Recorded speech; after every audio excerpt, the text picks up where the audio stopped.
Hello everyone, welcome to my channel. I hope everyone is having a wonderful day. Before starting the video, please go ahead and hit the subscribe button and give this video a like up. Faith assists her mother at Crimson Lights by bringing something outside, but as she is doing so, she has a flashback to Cameron imprisoning her. Her mother notices and wonders what went on.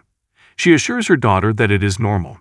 She exhorts her to talk to someone and not keep it inside. Faith requests her mother's pledge. They embrace as Chance enters. He was curious to see how they were doing and was surprised they hadn't taken a date off. They decided it was better to keep active, according to Sharon. For saving their lives, Faith offers him scones. Chance asks her how she's actually doing after she enters. Sharon claims Faith is making an effort. "What about you?" Chance queries. "Tell me your true state of health." Adam enters Sally's room at the hospital, glances at her while she sleeps, and then exits. Sally looks toward the door as she opens her eyes. Victoria arrives at Newman, where Nikki welcomes her and asks if she'd want to discuss business. Nikki is, but after everything their family has gone through, she needs a hug. Victoria gives in. She expresses gratitude to her mother for letting her know that everyone is fine. The animal allegedly attempted to force Nick to choose between Sharon and Faith, which angers Nikki. That, in Victoria's opinion, makes him even more in need of a break. Nikki is astonished that she is still promoting this. When Victoria approaches him about a leave of absence, she wants Nikki by her side. She claims that he needs some time to heal from what happened with Cameron. "You don't know," Nikki sighs. "This goes beyond Cameron Kirsten alone. A baby was lost by Sally. Sally, Nick, and Adam are on Victoria's mind and heart. She believes that in order to heal and spend time with Sally and his family, Nick will need to take a break from his responsibilities at Newman. If she is suggesting this out of compassion for her sister, Nikki wonders. She reminds her daughter that after Ashland, she refused to take even a single minute off. Nick should make the decision if he wants time off.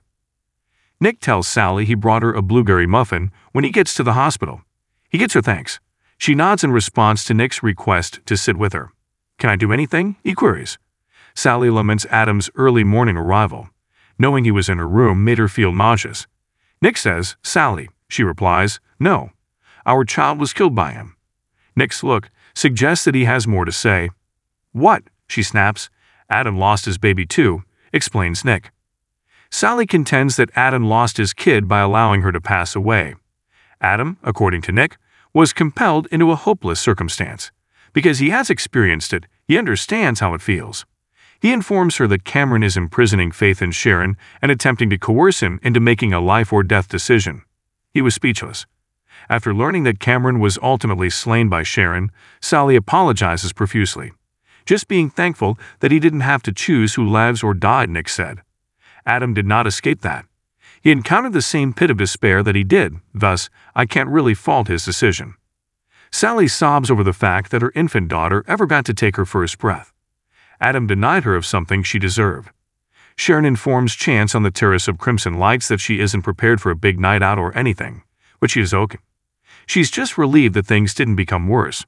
Although she believes she did the correct choice, she finds it a little unsettling knowing she took a life.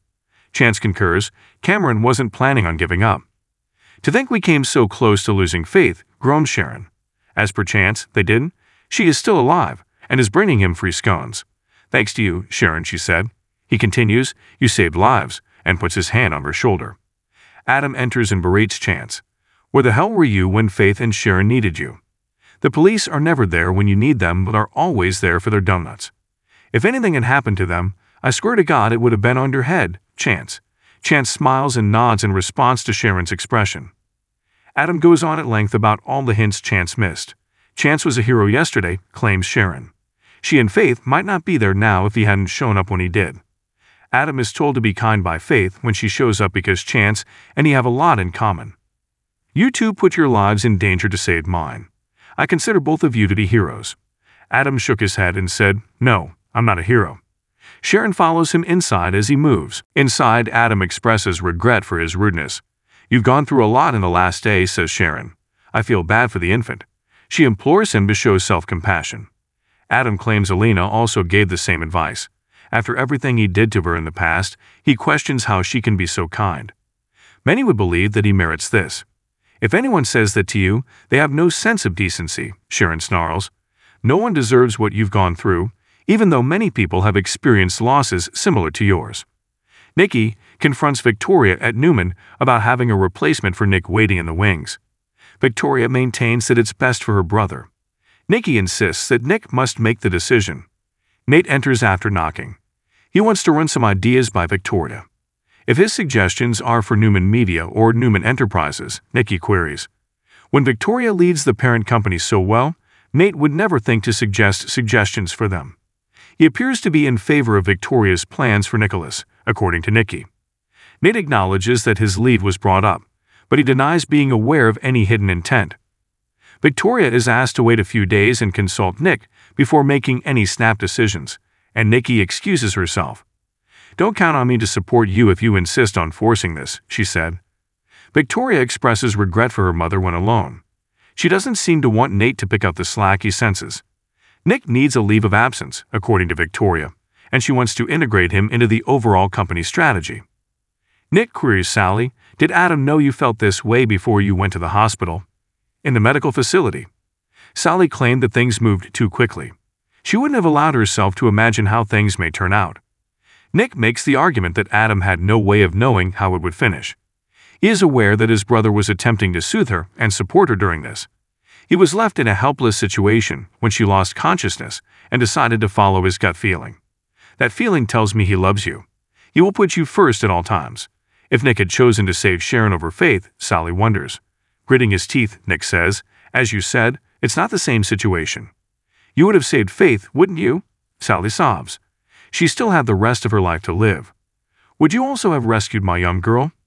Sharon informs Adam that what happened was a medical emergency, not a cosmic judgment of his history, in the coffee shop. Despite the fact that he doesn't want anyone to know, he is capable of love and compassion.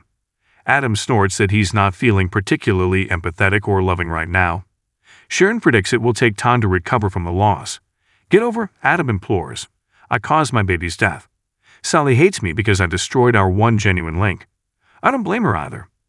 Nick receives a call from Victoria at the hospital stating that their mother has updated her.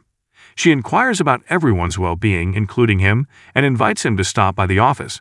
Because he is with Sally, Nick says it will have to be tomorrow. He is urged by Sally to take care of his business. Nick promises Victoria he'll drop by the office, but first he needs to visit Faith and Sharon. He gets the connection and says to Sally, "I hate leaving you." She claims to be only partially awake. Adam loved that young girl just as much as she did, according to Nick. His hopes for her were no less lofty. "Since I was unable to protect you, I asked Adam to do so. I'm truly sorry for that. But he was constantly by your side, present at all times. He put everything on the line. I am aware of your anger toward him, but I sincerely hope you may learn to forgive him." Sally commends Nick for standing up for his brother, even when he doesn't deserve it, and calls him a decent man. As per Nick, he does. She also needs to let things go for herself. "You are significant to me. I cherish you." When she leaves the hospital, he invites her to move in with him. "You want to live together?" glares Sally. "I do," says Nick. They'll make a choice immediately away. "Please, take some time to consider it." When Nick arrives at Crimson Lights, Adam inquires as to whether he has visited the hospital. Nick claims to have. Adam queries Sally's state and appearance. She's going through a difficult moment, according to Nick. Adam reflects, "Because of me." He wishes he could explain things to Sally. Nick advises him to give her some space so she can process her feelings. Adam goes out. Nick and Sharon concur. They feel terrible for him. They are familiar with how it feels to lose a child. They didn't, according to Nick, because Sharon is a fierce mother bear. Nick greets Faith when she shows up. She expresses her desire to leave to her parents. If she wants, Sharon encourages her to return home. Then Faith clarifies, "I mean Geno City." She might enroll in a summer course or find employment on campus. After such a trauma, Sharon is unsure that she should be making important decisions.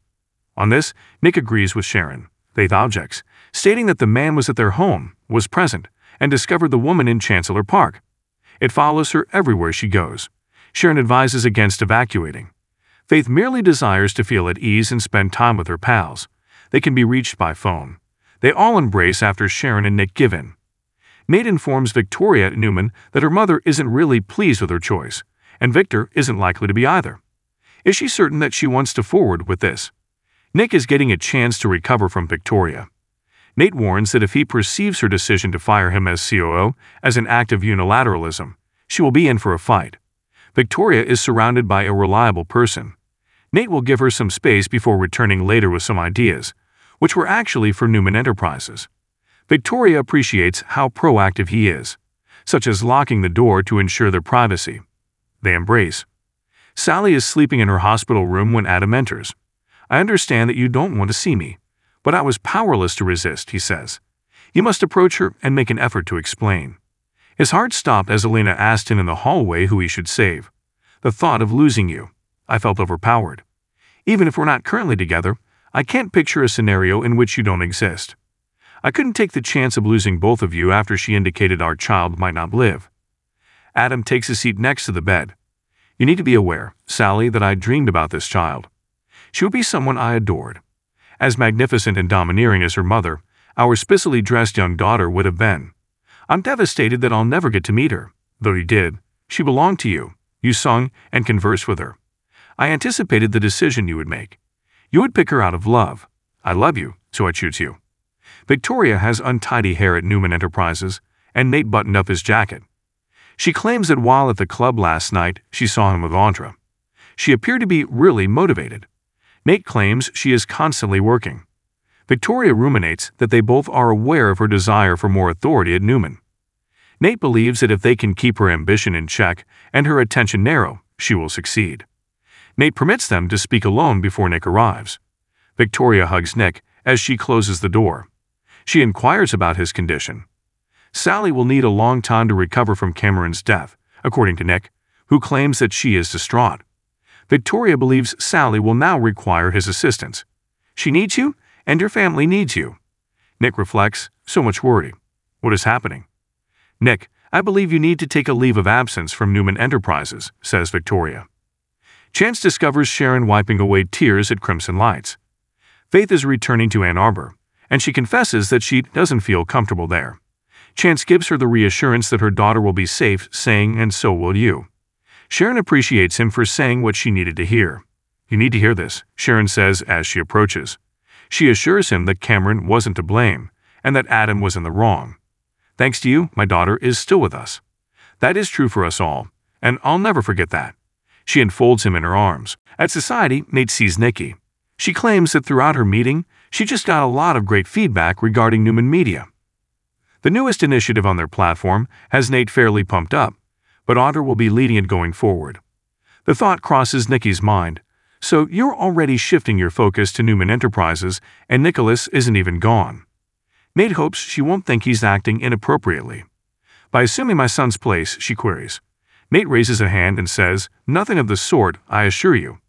He merely wants to obey Victoria's requests and act in the company's best interests. He hasn't always put his employer's interests first, according to Nikki. Nate made errors and improved as a result. Although she and Nick might be angered by his goals, Victor respects them and even supports them. Nikki remarks that she and her spouse have different ideas about when and where work should come before family. "You should go cautiously, in my opinion. Enjoy your evening." The medical facility one day, Adam thinks Sally would look at him and permit him to attempt an impossible justification. He acknowledges that she might never want to hear from him again, but he assures her that he will still love her despite this. "I only intended to keep you and the child safe. I'll never be able to forgive myself for hurting your feelings." He gives her hand a kiss before leaving. Sally blinks and starts to cry. Nick informs Victoria at Newman that he won't need to take time off. Victoria rejects this. For Sharon and Faith, this won't be simple. Nick claims that Faith has already started packing, and that he doesn't need to stop working to provide for his loved ones. Victoria speculates that he might simply need more time to think about it. Nick notes that Sharon and Faith reported to work this morning because they understand the benefits of staying occupied. He would assume she would comprehend that more than anyone else because it is the same for him. He reminds her that after Ashlyn passed away, she vowed to continue working because she believed it made her whole. Nick tells her, "I feel like I need to be here more than ever." "Last night, you nearly lost Sharon, Faith, and Sally's child," exclaims Victoria. "You experienced so much trauma over the past several days that it is impossible for you to think clearly enough to make a wise choice. You are not being asked. It has already been determined. I need you to leave your position as COO.